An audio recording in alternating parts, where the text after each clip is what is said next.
welcome back to Time by the Tent podcast. I'm Joey Baird. Beside me is... I'm Holly Baird. This program's for you, for the camper, the outdoorsman, the land ownership, to enjoy and to learn so we all can be better stewards and enjoy the outdoors even more.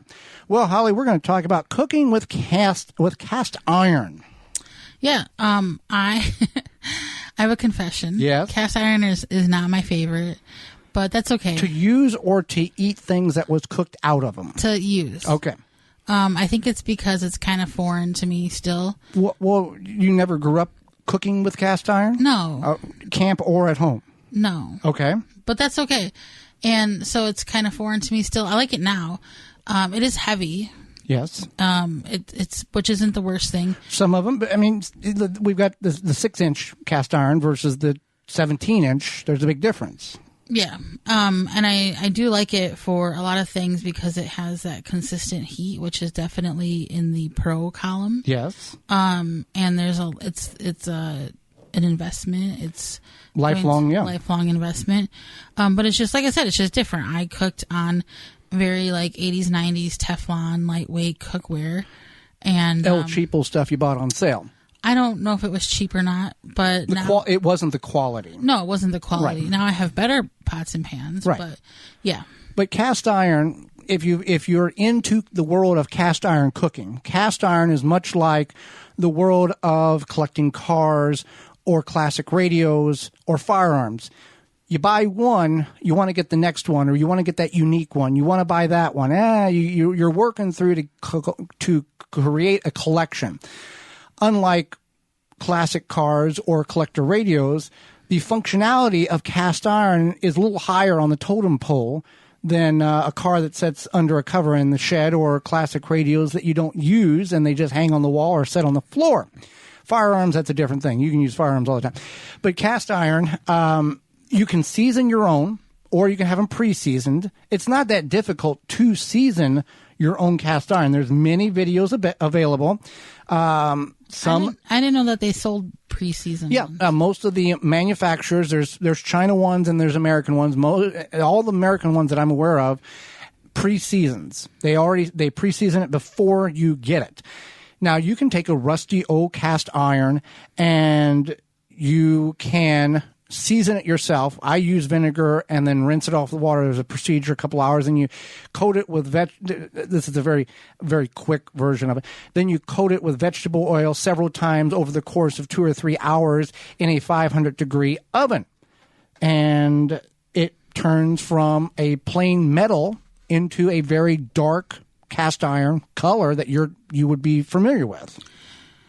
Right.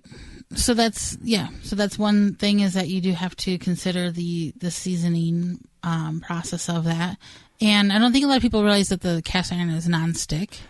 It can't. Well, it's like, the more you use it, the more nonstick it becomes. Yeah. As the pores fill in with the oils and the greases and the fats, and continues to create layers upon layers, that's when you have a nonstick cast iron skillet.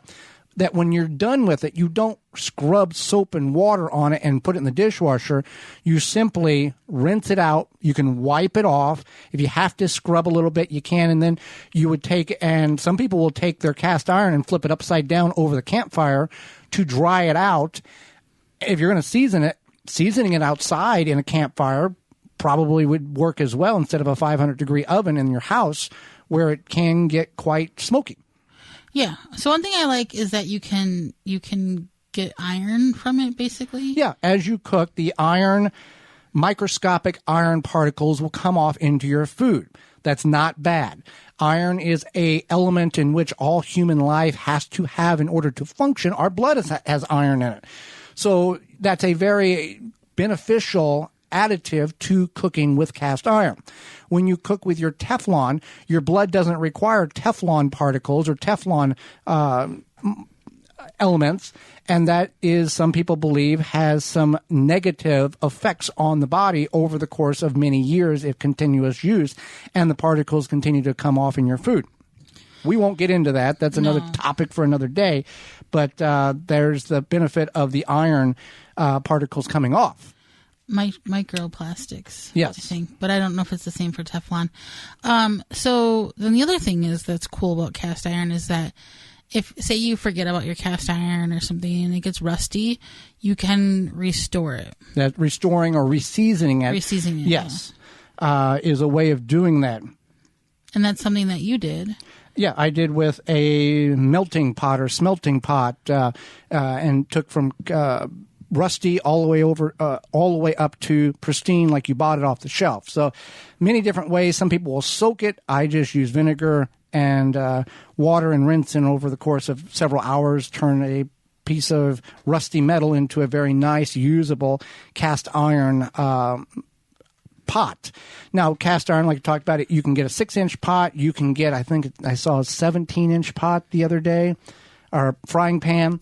Many different many different styles. You can get cast iron waffle makers, so you could do that over the fire if you wanted to. And like you talked about, with as you get larger, you get heavier. And there's 20 and 24-inch cast iron skillets. There's massive ones. And if you're going to look at getting cast iron, always look at the option of including a lid. You may not think you need a lid on a cast iron skillet, but if you don't have one, there's more times than not you wanted a lid on the cast iron, then you got to create one out of aluminum foil, and it's a whole mess. And I think most of them do. At the camp store that we frequently visit, they sell them individually, so it's not a package deal.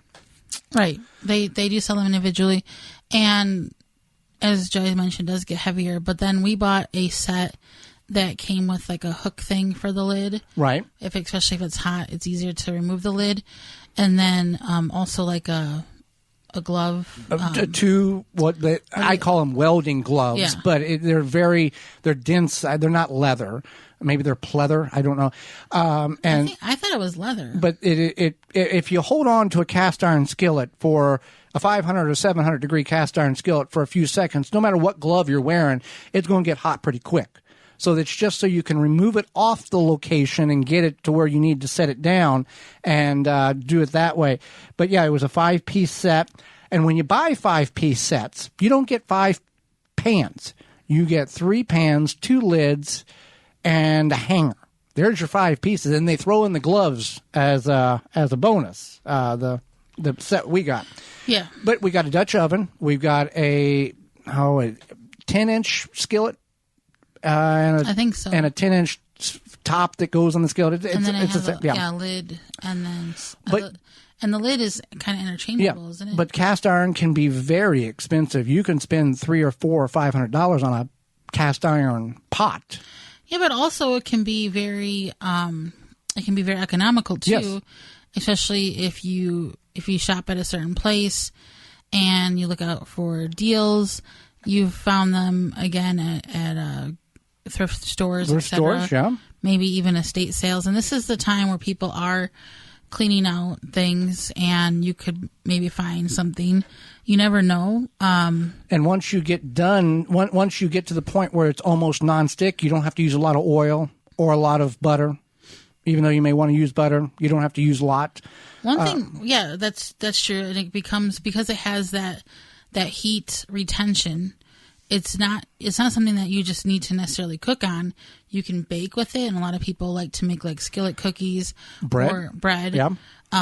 Cornbread, pizza, but it gets that nice, like, not a char, but a nice crust. The pizza style, the old style pizza deep dish, texture to it, yeah. Right. So and obviously, and maybe you're different. Cast iron at camp is not necessarily the go-to. Let's carry it in because we're hiking 14 miles and we're going to have cast iron as a cookware. No, this is a car. It's not for or an RV. Or a permanent camp location product here. But it's well worth it if you are looking and you've got, cookware. Certainly look into cast iron.